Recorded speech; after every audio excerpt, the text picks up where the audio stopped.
So ብሩክ መጀመሪያ የማን አስተማሪ ነሽ ብጠይቀኝ እንዴት ነው እኔ እንግሊሽ የማን የምንለው whose እሺ ከዛ በኋላ whose ካልክ በኋላ አስተማሪ ነሽ የሚለውን ጨምርበት whose teacher you whose teacher you እሺ ትንሽ የሚቀርህ አለ እስቲ try it whose teacher verb የለውም አሁን ይሄ ነሽ የሚለው ፓርት የለውም can መቻል ነው let's move ወደ ሌላኛው ለምሳሌ እሺ አስተማሪሽ ማን ናት በለኝ እስኪ who's your teacher good እሺ ማንን ነው የምታስተምሪው ማንን እንዴ ነው የምለው in English እሺ ወይ ደግሞ ማንን ለማለት የምንጠቀመው ሌላ wh አለ so እሱን ታውቀዋለህ you don't know it who's የማን አልከኝ ቅድም ሌላ ማንን ሲሆንስ ማንን እሺ we'll see that in this video እናየዋለን ሌላኛው ደግሞ እንግሊዝኛ ማን ያስተማረሽ በለኝ ማን ያስተማረሽ እንግሊዝኛ ማን ያስተማረሽ who can teach you English who can ምንድነው ማድረግ ነው መቻል ነው አይደለ so አንቺን ማን ማስተማር ይችላል ነው አሁን ያልከኝ ስለዚህ who is teaching English አንቺን የሚለው አንቺን አይደል ጥያቄው አንቺን ማን ያስተማረሽ ነው ያለው አንቺን ማለት ከሆነ you ነው እሺ so አሁን አንድ ላይ አድርገህ እስኪ ንገረኝ who is teaching you English ነው እሺ so ትንሽ like ልክ ያልሆንካቸው አሉ ልክ የሆንካቸውም አሉ so ይሄኛው wh ላይ ብዙ ጊዜ ስለያሳው ስንጠይቅ አንድ ሁን ብቻ ነው የምናውቀው ግን በውስጡ 3-4 የሆኑ wh አሉ okay so አሁን የጠየቅኩ እንዳለ በዲፈረንት wh ላይ በመመለስ የነበረብህ so ዛሬ አራቱንም እናያለን ማለት ነው የማን ስንል ማንን ስንል ማን ነው እንደዚህ ያደረገው ማን ነው እንደዚህ ብለህ ስትጠይቅ different wh ነው የምንጠቀመው okay so ዛሬ we're going to see that እሺ እናንተም የትም እንዳትሄዱ pay attention okay የመጀመሪያው ለምሳሌ ማን ብለን ስጠይቅ ማን አልከኝ ቅድም ማን የማን ሳይሆን ማን ስንል who አይደለ ለምሳሌ ቅድም ማን ነበረ who ላይ ያየነው ማን አስተማረሽ who can teach you no ማን አስተማረሽ ነው ያየነው መጀመሪያ ላይ ማን አስተማረሽ so who ካልክ በኋላ ማስተማር ምንድነው learn or ደግሞ teach የteach past ማን ነው teaching verb ing ነው verb to ነው የፈለኩት taught ይሆናል who taught ከዛ በኋላ እኔ ምንድነው ይላንተ ተማሪ ነሽ አይደል ለምሳሌ አሁን አንቺ ለኔ አስተማሪ ነሽ no ሪፈር የምታረገኝ ምን ብለህ ነው እሷ ብለህ ነው አንቺ ብለህ ነው እኔ ሪፈር የምታረገኝ አንቺ ብለህ ነው አይደለ አንቺ in English ምንድነው አንቺ you ነው ስለዚህ who taught you ጋር ደረስን አይደለ እንግሊዝኛ ምንድነው English so who taught you English ይሆናል ማለት ነው እስኪ ሳይት who taught you English ነው ማለት ነው አሁን እሱ እንግሊዝኛ ማን ያስተማረሽ ስለዚህ who ካልክ በኋላ ማጋ ትሄዳለህ verb to ትሄዳለህ ከዛ በኋላ እኔ ያለው እኔ ሪፈር የምታረገኝ you ብለህ ነው who taught you English እንግሊዝኛ ማን አስተማረሽ ይሆናል ማለት ነው ከዛ ደግሞ ለምሳሌ ስልክ ጠፋብህና ስልኬን ማን የወሰደው ማለት ፈልክ አሁንም በዛው ባሳየው መልኩ ኦኬ ስልኬን ማን የወሰደው ማን ብለን የምንጀምረው አሁንም who ብዬ ነው የምጀምረው ከዛ መውሰድ ምንድነው መውሰድ take ግን አሁንም የወሰደው ተወስዷል already አይደለ so you have to make it past taken verb 3 ሆነ verb 2 took አይሆንም took ስለዚህ who took የኔ ስልክ who took የኔና አንቺን ያንተ ራስ እየጠየቅኩኝ ስልክ ማን የወሰደው ብለህ who took my phone good who took my phone ይሆናል አሪፍ ስለዚህ who ካልክ በኋላ past ተጠቀም ከዛ በኋላ my የተወሰደ አንተ ስልክ ስለሆነ who took my phone አልክ ማለት ነው ጎበዝ ናይስ እሺ ለምሳሌ ምግብ እየሰራ በጣም ጣፈጠህና ማን ነው ይሄ ምግብ እየሰራው ማለት ፈልክ how would you ask that ማን ይሰራው አሁን ባየነው መልኩ አሁን who በሚለው ማለት ነው ስለዚህ ማን ነው ምግቡን የሰራው who ትላለህ ኦኬ ያሰብኩ ስለሆነ ነው እሺ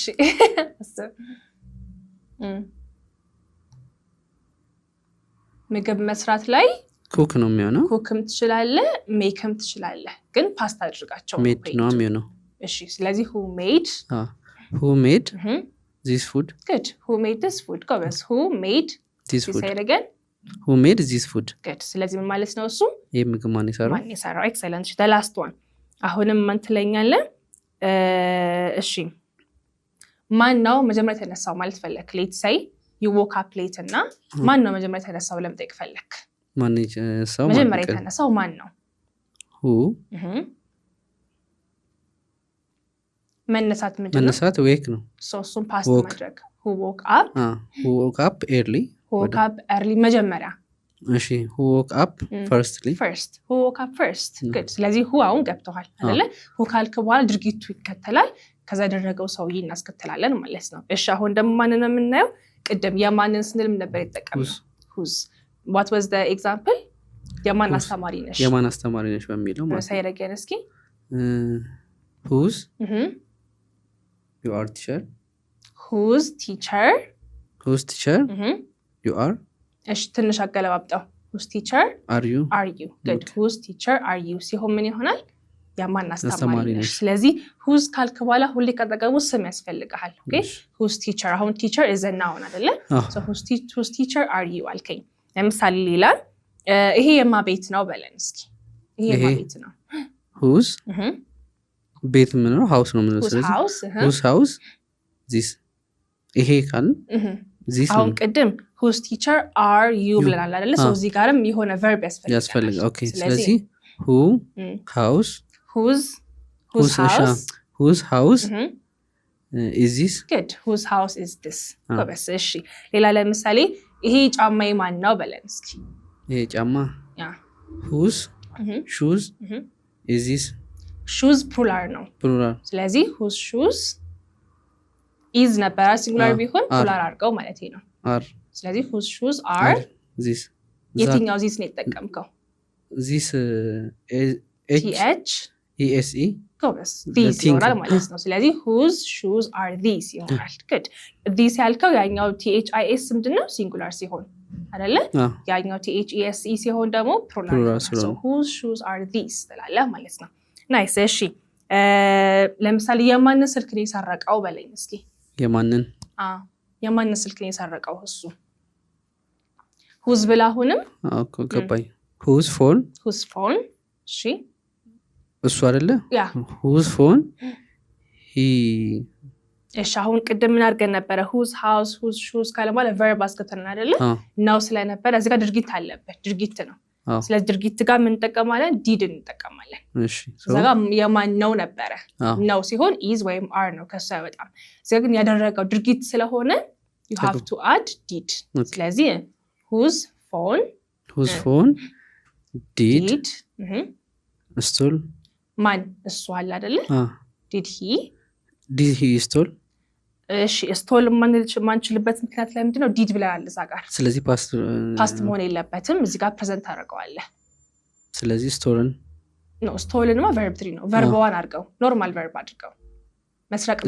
still so አሁን ሙሉን እስቲ በልልኝ ስለዚህ whose phone did he steal good አንዴ ፈጠን ብለህ ግን አንድ ወርድ አትበል እሺ whose phone አሁንም የቆጠቅ whose phone did he steal whose phone did he steal good whose phone did he steal say it again whose phone did he steal good ስለዚህ የማን ስልክ ነው የሰረቀው ስትል whose phone did he ድርጊት ሲኖር ማለት ነው ማን እንደዚህ ያደረገው ሲሆን it's in the past አይደለ so whose ካልክ በኋላ ናውን አለ ከዛ did ነው የምትለው ማለት ነው ለምሳሌ እሺ one more ብቻ የማን እህት ነሽ በላይ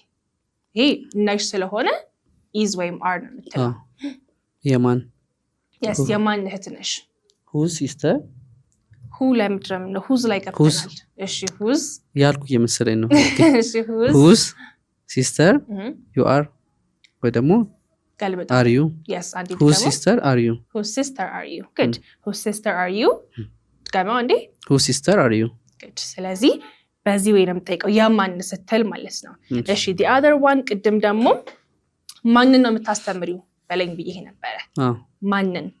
ማንን in English ምንድነው who አይደለም whom okay whom ስለዚህ ማንን ስትል ሁሌ ማን ነው የምትጠቀመው whom ነው የምትጠቀመው ስለዚህ አሁን ቅድም ምን ነበር ያለው ማንን ነው የምታስተምሪው whom you teach አሁንም verb ነው እነዚህ ልክ ነው ስለዚህ whom you teach ልክ ነው መሀል ላይ ብቻ አንድ verb ይቀርሃል whom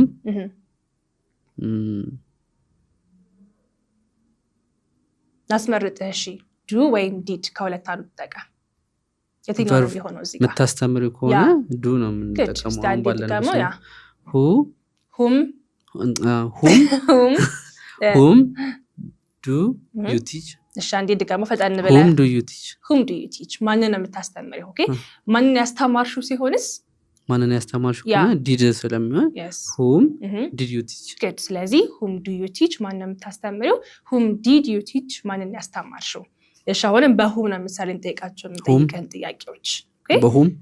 በwhom ማንን ብዬ ስለምጠይቀህ ማለት ነው ለምሳሌ ማንን ነው በስልክ ያዋራሁት በል let's say you went to some company እና አውርታል ኦልሬዲ በስልክ so ማንን ያዋራሁት ማለት ፈለክ ማንን ነው በስልክ ያዋራሁት whom did I good whom did I talk whom did I talk to በስልክ by phone no እሺ over the phone okay whom did I talk to and whom did I speak with over the phone እስካንዴ በለ ኮለታ አንዱ whom did whom did I speak to and whom did I talk to okay so whom did I talk to over the phone good አንዴ ፈጣን ብለ whom did I talk over the phone good whom did I talk to over the phone እሺ ከማን ጋር የተጣላሹ ማለት ፈለክ መጣላት fight okay ከማን ጋር ነው yes እሺ ከማን ጋር ሲሆንም ለማን ነው ምናምን ሲል ሁሉም ጋር ነው የምንጠቀመው ያ whom did you fight ጋር የሚለውስ whom did you fight ብለ with good አንዴ ድጋማ whom did you fight with good whom did you fight with good እሺ let's say I had a wedding እና ማንን ጠራሽ ዌዲንግሽ ላይ ማለት ፈለክ ማንን ኢንቫይት ያደረግሽው ፊቸር ነው ኖ አልፏል ያረግሽው ኦኬ ስለዚህ ያረግሽው ስለሆነ ፊቸር እናርገው እንደው ማሪ ፊቸር እናርገው ለሰርግ ልደግስ ነው ማንን ነው የምትጣሪው ማለት ፈለክ ሶ ስለዚህ ቨርባችን የሚሆነው እኮ ወደፊት ነው ፊቸር ፓስት አይሆንም ማለት ነው አይሆንም ፊቸር እሺ whom does ፊቸር ኢንዲኬተራችን ማን ነው in english ፊቸር ከሆነ if ወይ ደግሞ will be will whom will be sound whom will be ያለ who will whom will አንቺ ቆይ የጠራሽው ነው አይደለ ነው የጠራሽው ምጣሪው አንቺ ሰርግሽ ላይ ማንን ነው ምጣሪው whom will ገባኝ መጥራት ማለት invite ማድረግ እንደሆነ ስለሆነ ኦኬ ስለዚህ whom will you invite in your wedding to your wedding okay whom will you invite to your wedding አንዴ ድጋማ እሺ whom will you invite to your wedding good whom will you invite to your wedding ስለዚህ whom ከማን ጋር ነው የምንጠቀመው ለማን ከማን ጋር ማንን ምናምን ስንል we use whom okay one more question ለማን የተናገርሽው ማለት ፈለክ ለማን የተናገርሽው ያ እሺ whom did you speak whom did you speak መንገር ምንድነው መናገር ሳይሆን መንገር ቶክ ሊሆን ይችላል መንገር ቶክ ማውራት ነው እሺ ቴል whom did you tell ይሄንን whom did you tell this okay እስቲ በለው whom did you tell this good whom did you tell this good the last one ደግሞ the one I'm going to ask ይሄ እንትና ማናት እናትሽ ማናት አክስትሽ ማናት ብለን ስጠይቅ የምንጠቀመው who is ነው አይደለ ስናነበው whose ብለን ነው የምናነበው ከቅድሙ ጋር ይመሳሰላል ከመጀመሪያ ጋር በማን ነበረ የማን ከሚለው ጋር የማንና ይሄ ደግሞ ማን ነው whose ይሄ ነው እዚህ ጋር WHOSE ነው ይሄ ደግሞ WHO'S who is ብለን ነው የምናነበው so still whose ጋር ክረም ታነብልኝ አሁን let's say እናትሽ ማናት በለኝ who's your mother good ተማሪሽ ማናት who's your student የምትወጂው አርቲስት ማን ነው who's your favorite artist good who's your favorite artist ስለዚህ ይሄኛው who's ካልክ በኋላ ናውን ያስፈልገዋል ይሄ ግን who's ካልክ በኋላ ቀጥታ your mother your favorite artist ጋር ከነብት መልሰው ማለት ነው so እነኛ አራቱም ክሊር ናቸው ምን ታማረን መጀመሪያ whose whom እና whose good አራቱም ክሊር ነው Okay, so everyone, I hope እናንተ በደንብ ተምራችኋል ብዬ አስባለሁ because ብዙ ጊዜ እነኚህ አራቱ ነገሮች ኮንፊውዝ ያደርጓችሁ አያለውና ስለዚህ ይሄኛውን ካወቃችሁ anytime ስለ ሰው ስትጠይቁ it's going to be very easy for you እና ደግሞ I hope you guys have taken your notes በአካልም ሆነ በላይ መማር ፈልጉ ካላችሁ ደውሉልን have a good day